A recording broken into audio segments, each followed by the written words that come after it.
इसको हम power conflict कह सकते हैं या पावर शिफ्ट की जो पोजीशन है उसको कह सकते हैं। कुछ ना कुछ अंदर खाते में चलता रहता है जिसको बाहरी दुनिया बहुत बाद में समझ पाती है। उसने वहां भी जो नुकसान करना था किया, उसके बाद पूरी देश दुनिया में भी उसने व्यापक स्तर पर नुकसान किया। उनको लेकर एक विद्रोह की भावना पनप रही है। भारत जैसे देशों में या जो भी सीमावर्ती देश है वहां पर ये कुछ ना कुछ विद्रोह, युद्ध जैसी स्थितियों का निर्माण करेंगे।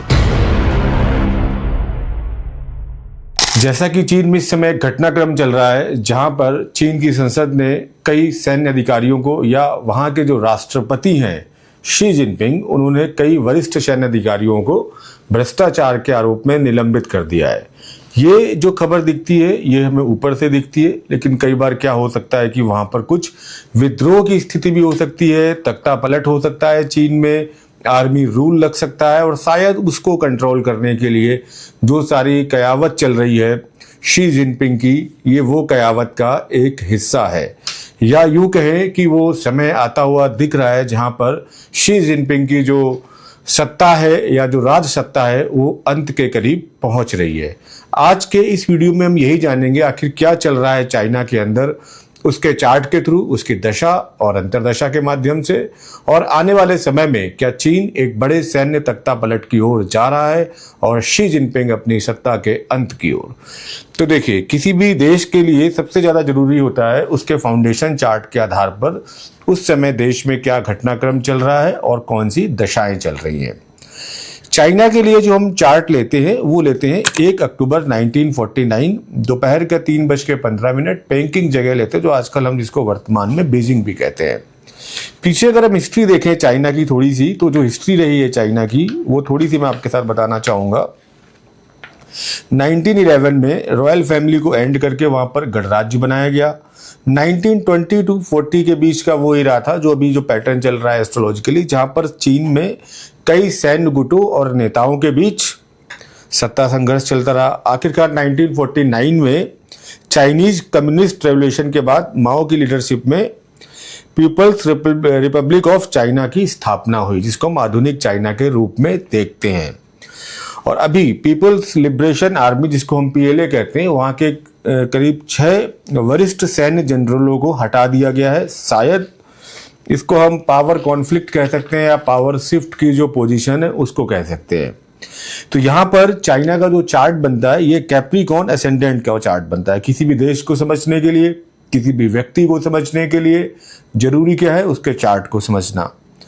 लग्न लॉर्ड चाइना के जो बनते हैं सैटर्न, वो इस टाइम आपके उनके 8th हाउस में गए। 8th हाउस मैं हमेशा कहता हूं सस्पेंस का है, रहस्य का है, ट्रांसफॉर्मेशन का है, उतार चढ़ाव का है।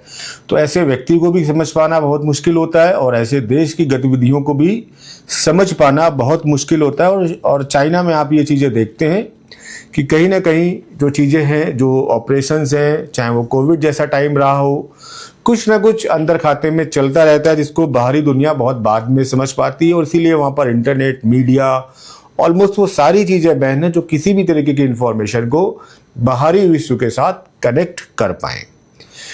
उसके बाद हम डायरेक्ट आते हैं यहाँ पर, एक और यहाँ पर कॉम्बिनेशन है कि यहाँ पर जो अष्टमेश है सूर्य इस चार्ट में वो आपके 9वें भाव में गए, तो ये भी कई बार चीज़ों को कमज़ोर करता है। इस समय यहाँ पर बुध की महादशा चल रही है चाइना में, जो कि 2029 से चल रही है और 2036 तक रहने वाली है। बुध की वही हम पोजिशनिंग पे बात कर रहे थे। तो बुध यहाँ पर 9th और 6th लॉर्ड होके 8th लॉर्ड के साथ 9th में बैठे हैं। तो ये थोड़ी बहुत देखिए प्रॉब्लम, सस्पेंस तो क्रिएट करा रहा है। या चाइना भी कहीं ना कहीं आपको 2019 के बाद जब से बुध की महादशा आई है ट्रबल में है भी, और ट्रबल में पूरी दुनिया को डाल भी रहा है। जैसे कोविड 2019 के बाद आया, वो चाइना का चाहे सेल्फ एक्सपेरिमेंट हो चाहे कुछ भी हो, उसने वहां भी जो नुकसान करना था किया। उसके बाद पूरी देश दुनिया में भी उसने व्यापक स्तर पर नुकसान किया। तो यहां पर जो अभी समय चल रहा है, और यहां पर अगर अष्टम भाव इस समय हम गौर करें चाइना का, तो वहां पर केतु का ट्रांजिट चल रहा है और 2nd हाउस में राहु का और 3rd हाउस में शनि चल रहा है। तो यहां पर ये जो कॉम्बिनेशन है ये कहीं ना कहीं चाइना के भीतर एक कॉन्फ्लिक्ट की स्थिति तो पैदा कर रहे हैं। जो आम जनमानस है, जैसा हमने नेपाल में भी देखा था, वैसे ही कुछ ना कुछ वहाँ पर भी जो सत्ता है, जो करंट पोजीशन है वहाँ के राष्ट्रपति की, या जो भी वहाँ पर रूल्स एंड रेगुलेशंस हैं, उनको लेकर एक विद्रोह की भावना पनप रही है। अष्टम भाव भी कई बार क्रांति के रूप में लेते हैं, और जब किसी देश के अष्टम भाव में कोई अशुभ ग्रह गोचर करते हैं तो आम जनमानस का विद्रोह है जो वो बाहर निकल कर आता है क्रांति के रूप में, जो परिवर्तन चाहता है, जो कि हमने नेपाल में भी देखा था। यहाँ पर एक मेजर जो शिफ्ट होना है, चेंज होना है, ये मुझे लगता है कि जो अंतर्दशा आएगी यहाँ पर चंद्रमा की, जो कि बुध में चंद्रमा की अंतर्दशा रहने वाली है यहाँ पर अक्टूबर 2026 से 28 तक। ये जो टाइम ड्यूरेशन है चंद्रमा की अंतर्दशा का बुध में, ये बड़ा ट्रांसफॉर्मेशन करने वाला है, चाइना के अंदर परिवर्तन करने वाला है, या यूं कहे राजनीतिक उथल पुथल करने वाला है। अब कारण इसके चाहे कोई बने, चाहे कोई जन आंदोलन, सैन्य विद्रोह होना, और चाहे कुछ इस तरीके की चीजें जहां पर जो करंट सत्ता है उसका हिलना, या उस सत्ता में परिवर्तन होना, या नेतृत्व में परिवर्तन होना। यही सेम पैटर्न हमने ईरान में भी देखा था। तो वहां पर जो टॉप लीडरशिप थी वो ऑलमोस्ट बदल गई। उसका कारण चाहे कुछ भी रहा हो, चाहे अली खामेनी हो, चाहे वहां पर जो भी टॉप लीडरशिप हो, 8th हाउस के बहुत ज़्यादा पाप प्रभाव में आने के बाद जो टॉप लीडरशिप ऑलमोस्ट खत्म होने के बाद बदल गई। यहाँ पर एक चीज़ का और प्रभाव रहने वाला है, चर राशि में अगर हम इनका चर दशाएं देखें तो मेष राशि की दशा चल रही है। मेष राशि को अगर हम अमात्य कारक जो कि इनके बनते हैं शुक्र, उसके साथ कंपेयर करें तो ये थोड़ी बहुत यहाँ पर प्रॉब्लम तो इंडिकेट कर रहे हैं, और ये भी एक सत्ता परिवर्तन की तरफ यहाँ पर ले जा रहे हैं आने वाले टाइम में, खासकर अक्टूबर 2026 के बाद से। इस चार्ट में अष्टक वर्ग पर भी एक नजर डाल लेते हैं।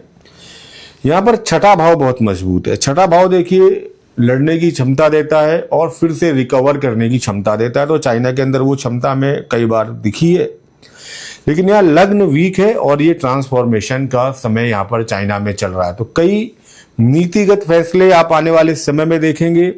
सैन्य विद्रोह या जनमानस का विद्रोह दोनों सरकार के प्रति आपको फूटता हुआ दिखेगा। अक्टूबर 2026 से मार्च 2028 तक का जो समय रहेगा, ये विशेष रूप से चाइना में काफी उथल पुथल या इनर कॉन्फ्लिक्ट जैसी जो चीजें हैं इनको बढ़ाएगा ही बढ़ाएगा। यहाँ पर इनके जो आत्मकारक हैं वो बृहस्पति हैं, और बृहस्पति भी अक्टूबर के बाद आत्मकारक भी हैं। अष्टम के साथ ट्रांजिट करेंगे, आत्मकारक होके बृहस्पति यहाँ पर 12वें भाव के साथ कनेक्ट है। 12वां भाव इनका कारकांश लगन में भी आ रहा है। तो विदेश नीति को लेके इनकी एक अलग अप्रोच रहती है, जिसको हम कहते हैं विस्तारवादी नीति रहती है। आसपास के बॉर्डर्स को कंप्लीट करना या उनको पर अधिग्रहण करना। इन्हीं कॉन्फ्लिक्ट के चलते ये जो ट्रांजिट होगा जुपिटर का, उसके बाद ये कहीं ना कहीं अपनी विदेश नीति में भी एग्रेसिव होंगे, और भारत जैसे देशों में या जो भी सीमावर्ती देश हैं वहां पर ये कुछ ना कुछ विद्रोह, युद्ध जैसी स्थितियों का निर्माण करेंगे। यहाँ पर शी जिनपिंग का भी हमने चार्ट देखा हुआ था, और उसके अकॉर्डिंग मैं एक चीज तो यहाँ पर कहना चाहूंगा कि जो उनकी सत्ता है या जो उनकी पावर है, भले ही उन्होंने कोई पॉलिटिकल इम्यूनिटी ले ली हो या कुछ भी किया हो, लेकिन सत्ता का यहाँ पर अक्टूबर के बाद से और 28 के बीच में सत्ता का एक अंत दिखता है। चाइना में एक बड़ा आपको नेतृत्व परिवर्तन दिखेगा, और उसके दोनों ही कारण होंगे।